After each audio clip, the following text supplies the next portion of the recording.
Salam, salam, outsiders. Premier débrief de l'année 2019. Le débrief, il commence maintenant. Franchement, Jürgen Klopp, je ne le comprends pas. Mec, ça fait 2 matchs d'affilée que tu joues avec ton 4-2-3-1 avec Shaqiri sur le côté. Wijnaldum et Fabinho, c'est largement suffisant au milieu de terrain. Que fait Henderson? En fait, que fait Jordan Henderson sur le terrain? Franchement, je ne comprends plus. Et j'en ai marre d'être là chaque semaine à vous le dire. Tout 2018, je l'ai dit. Je me suis battu avec toutes sortes de fans de Liverpool possibles. Sincèrement, quoi. Tous les sortes de fans de Liverpool possibles, je me suis battu avec eux. Et les mecs, à chaque fois que tu parles avec eux, ils vont vouloir te faire croire que Henderson, c'est la réincarnation de Steven Gerrard. Je vais vous... Non, mais sincèrement, quoi, les gars. Soyons honnêtes. Henderson, aujourd'hui, il n'a pas le niveau. Mais il n'a pas le niveau. Il n'a pas le niveau depuis très très longtemps. C'est pas parce que le mec, c'est le seul gars de la Mercedes, c'est le gars formé au club, je sais pas quoi, c'est le mec qui a le brassard de capitaine, blablabla. On s'en fout. On s'en fout. Le mec n'a pas le niveau, un point, c'est tout. Aujourd'hui, Henderson, au milieu de terrain, il a été pathétique. On va être très sérieux. Le match a commencé, ça fait 2 minutes. Ça fait 2 minutes, il marche sur les pieds de Sterling. Déjà, il y a carton jaune. Heureusement que derrière, si tu te rappelles bien, heureusement que juste derrière, tu as Fernandinho qui fait une faute sur Robertson. Donc du coup, l'arbitre, il oublie, les gars arrivent et tout, mais c'est carton jaune clair. Le mec aurait pu prendre un carton jaune après la deuxième minute. Il aurait fait quoi, comment pendant 88 minutes? Déjà, le gars au marquage, il est nul. Henderson, aujourd'hui, sur tous les duels aériens, il s'est fait bouffer. Henderson, aujourd'hui, quand il doit colmater, il n'est pas là. Quand Sterling traverse tout le terrain, il est où Henderson? Il est où Henderson?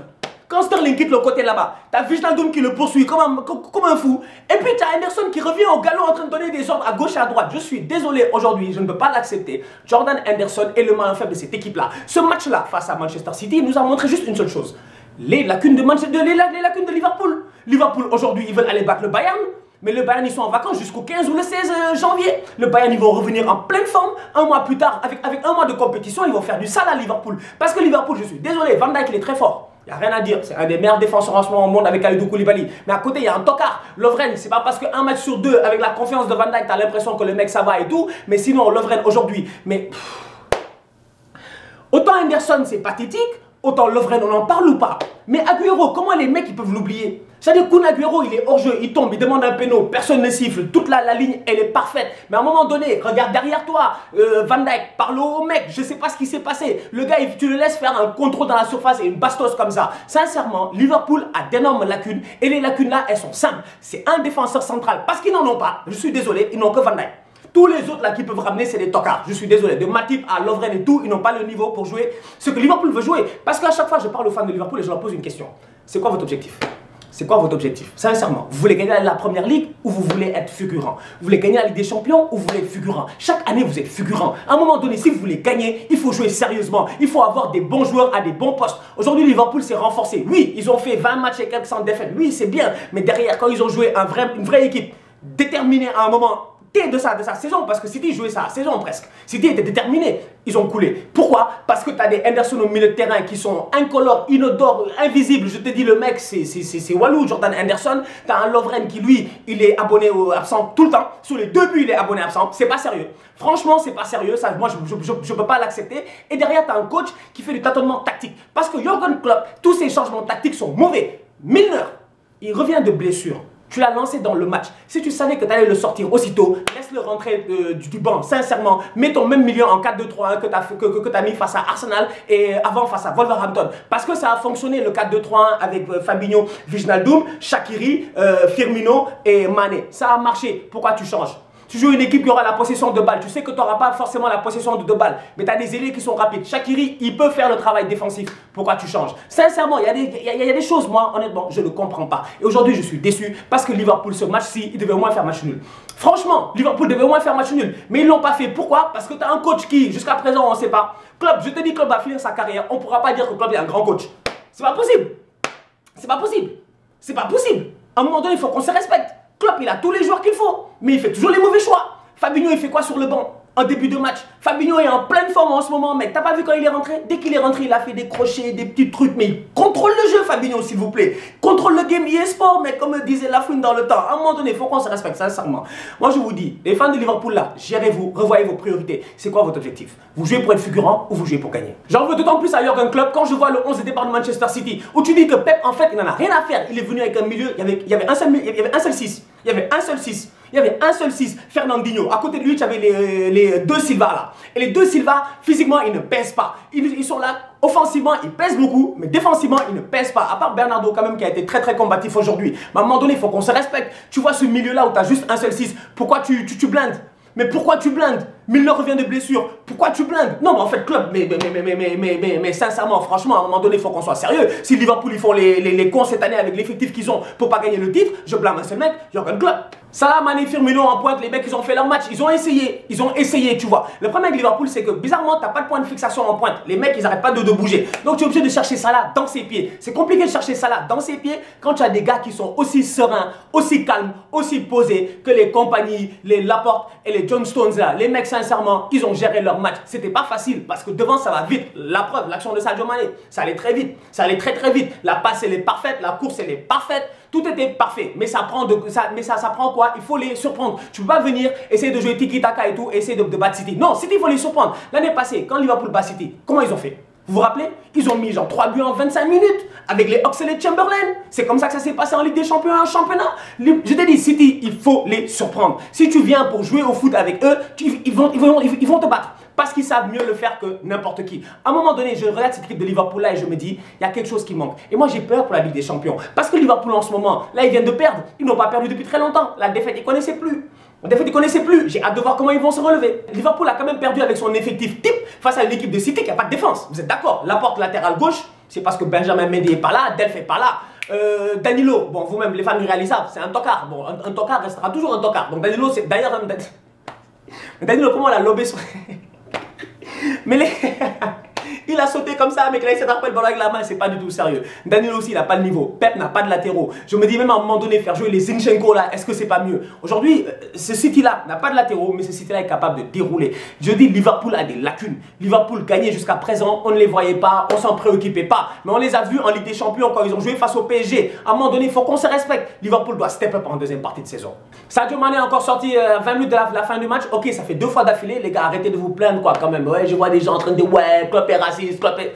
Les gars, gérez-vous, franchement, gérez-vous quoi. À un moment donné, gérez-vous, mettez vos émotions de côté. Sadio Mané est sorti, il a fait son match. Tu veux qu'il fasse quoi de plus? D'ailleurs, ça, même moi, je suis content qu'il soit sorti. Mané a été bon. Mané a été dans les mouvements. Mané a beaucoup couru. Mané a eu une action, il l'a pas marqué, mais il a fait ce qu'il pouvait. À un moment donné, il faut qu'on se respecte. Maintenant, tactiquement parlant, je me pose certaines questions en me disant, est-ce que Salah, il a une immunité diplomatique?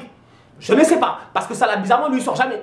Tu vois, Salah, il te fait des matchs pourris, il est en pointe, il a une action dans le match, il fait une frappe, mais mis à part cela, il est toujours là. Est-ce que c'est parce que le club s'est dit que le pourcentage de danger est beaucoup plus élevé avec Mohamed Salah sur le terrain que Sadio Mané? Je ne sais pas, mais attention à Shaqiri derrière, parce que le mec, il revient, tu vois. Et on a bien vu l'année passée ce qui s'est passé avec Coutinho. À un moment donné, Coutinho était titulaire à la place de Mané, c'était compliqué, donc du coup, Sadio Mané, watch out. Mention spéciale à Fernandinho, on n'en parle pas assez, mais c'est un tueur. Franchement, c'est un tueur. Alors là, Fernandinho, c'est un tueur. C'était, ils ont un vrai 6, un mec, mais il était seul. Il était seul! Moi, c'est là où j'en veux à tout le monde. Il était seul et j'en veux à Klopp. Je me dis, mais mec, tu as Fernandinho qui est sur le terrain, toi tu mets Fabinho sur le banc. En fait, Klopp n'est pas sérieux. Non, mais Klopp, sincèrement, il faut qu'on en parle. Il n'est pas sérieux. Real Madrid a gagné la Coupe du Monde des clubs. Comme d'hab, tranquille, posé, rien à dire. Il y a des gens qui m'ont dit, ouais, Stan, t'as pas fait de débrief. Vous voulez que je débriefe quoi? Mec, vous avez joué des Al-Ain et des je sais pas quoi, mec. Sincèrement, François, non, les gars, respectons-nous. Si vous n'avez pas gagné la Coupe du Monde des clubs là, ça aurait été grave. Vous avez gagné tranquillement, facilement, rien à dire.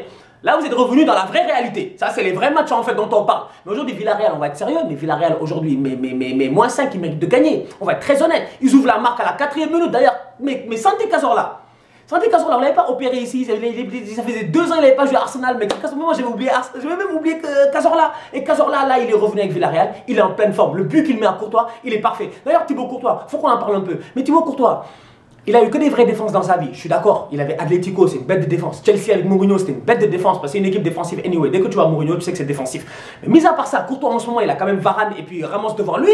Mais les buts qu'il prend, c'est terrible. Mais c'est terrible. Le mec a pris tous les buts possibles. Même en Coupe du Monde des clubs, il a pris une volée ou je sais pas quoi. Mais Courtois, à chaque match, il encaisse un but. Le Real est incapable de tenir un clean sheet. Et tu ne peux pas aller loin si tu n'as pas de clean sheet. Parce qu'à un moment donné, le Real ne marque pas autant de buts qu'il le faisait avant. Avant le Real, c'était quoi? C'était ils encaissaient 4, ils mettaient 5. C'était ça. Un but de plus que l'adversaire. Aujourd'hui, le Real n'a pas les attaquants devant pour faire cela. Donc derrière, quand tu es dans des matchs compliqués comme ça, tu peines. Parce que le Real mène 2-1, ils doivent tuer le match, ils ne le font pas. Sincèrement, ils ne le font pas. Et derrière, à la fin, j'ai dit le match, il durait 5 minutes de plus. Les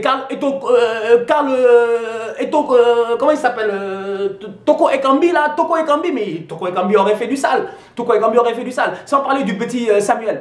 je vais pas dire son nom de famille, Wezebe ou je sais pas quoi là, il était très fort. Ah, sincèrement, un jeune gamin nigérian, 19 ans, je l'ai vu jouer pour la première fois de ma vie, il a été énormissime le petit. Il a fait la passe décisive sur le premier but de Cazorla, il a failli tuer le Real sur leur côté gauche. À un moment donné, je me dis, cette équipe du Real là, elle est fébrile, elle est en autogestion. Parce qu'aujourd'hui, je suis désolé, Lopetegui, c'est pas un grand coach. On est pas Lopetegui, excusez-moi.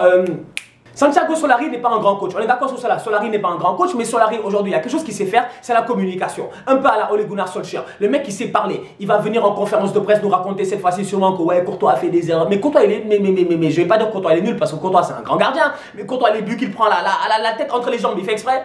Mais Courtois a pris des buts dans toutes les positions possibles. En haut, en bas, lucarne, tête, truc, même jusqu'à y aller, mec, entre les jambes. À un moment donné, il faut qu'on se respecte. Cette équipe du Real là est en autogestion et je persiste et je signe et je répète encore ce que j'avais dit.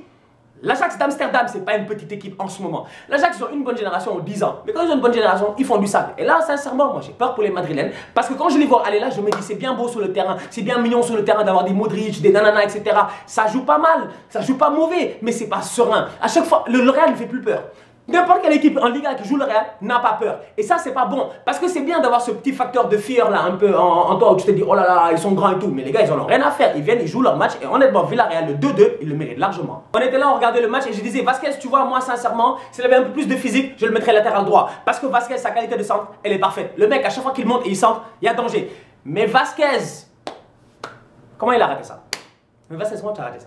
Vasquez, je suis seul. C'est seul au monde. Il n'y avait que toi, Dieu, le ballon et le gardien. Asenjo, il frappe sur le gardien. À un moment donné, je te dis, cette équipe du Real là, comme j'ai eu à le dire tout à l'heure, elle n'est pas capable d'enchaîner des buts. Donc du coup, elle doit jouer sereinement. Défensivement, moi je me dis, shiftez votre jeu. Concentrez-vous sur la défense. Vous encaissez trop de buts. Vous encaissez trop de buts et vous allez jouer face à une équipe en Ligue des Champions anormalement offensive. Et en plus en championnat, ça va continuer à couler comme ça. C'est plus possible. À un moment donné, je me dis, cette équipe-là, elle est en mode autogestion. Elle s'en sort petit à petit, tranquillement. C'est parce que le Barça, ils ont foiré à un moment donné que le Real a encore espoir. Parce que le Real est à distance du Barça. Le Real peut jouer encore le titre. Tu vois, si le Barça, ils n'avaient pas fait les fous au début de la saison, mais ils auraient tué. Ils auraient tué le championnat depuis longtemps. Mais aujourd'hui, moi, sincèrement, je vois cette équipe de Madrid là. Moi, personnellement, sincèrement, c'est mon humble avis. Hein, et je connais les fans du Real parce que eux, dans leur tête, ouais, Real Madrid, blablabla, etc. Les gars, on va être très sérieux. En ce moment là, quand je vois votre équipe là, ça va pas. On se capte ce week-end pour voir le Barça face à Getafe. Ça va être un match très intéressant. Le retour des Catalans en Liga. Sinon, les gars, j'ai une question à vous poser. Sincèrement, quoi. Franchement, j'ai dit plusieurs fois ici que Mourinho était nul. Maintenant, est-ce que vous êtes d'accord ou pas? Non, non, non, soyons sérieux. Mourinho des 3 dernières années. Je m'en fous qu'il ait gagné le titre à Chelsea. Je vous vois arriver. Ouais, il a gagné le titre à Chelsea. Il a joué comment? Il a joué comment au foot? À un moment donné, il faut qu'on se respecte. Quand tu vois l'équipe là, c'est le même effectif, c'est la même équipe, c'est le même banc, c'est les mêmes Michael Carrick et les trucs, et tout va bien. En toute honnêteté, je vous pose la question. Vous êtes d'accord ou pas? Mourinho, c'est quoi son niveau aujourd'hui? D'ici là, on continue à liker, on continue à partager. J'en profite pour souhaiter bonne année à tout le monde. Bonne année à mes admins, Vincent, Kamal, à tous les gens qui m'aident sur la page, Lamine, Suarez, tout le monde, Zaf, tout le monde, tous ceux qui m'aident. Franchement, bonne année à vous tous. Je vous souhaite voilà, tout le bonheur du monde, santé, prospérité, réussite professionnelle, réussite scolaire, que tout marche, Inch'Allah. 2019, ça a été une grosse année. Je souhaite à l'équipe nationale du Sénégal de gagner la Coupe d'Afrique. Franchement, gérez-vous. Non, franchement, les gars, gérez-vous. Gérez-vous. Denison, n'y a pas son instant. Demain, gagner Coupe d'Afrique, mais quoi? Gérez-vous, quoi. Amène job tout. Donc, à un moment donné, il faut qu'on se respecte. Je souhaite une bonne année à tout le monde. Tous les outsiders qui m'ont envoyé des messages, vous aussi, bonne année, santé, prospérité, force et tout. Les gars, si on est là à faire des vidéos et tout ça, c'est pas facile. C'est beaucoup d'efforts. C'est beaucoup d'efforts mentaux, c'est beaucoup d'efforts physiques, c'est beaucoup de choses en fait. Tu vois comme ça la vidéo et tout. Mais derrière, il y a un énorme travail derrière. Et sans ces personnages, je pourrais pas le faire. Donc bonne année à tout le monde. Et on se capte très bientôt pour un nouveau débrief.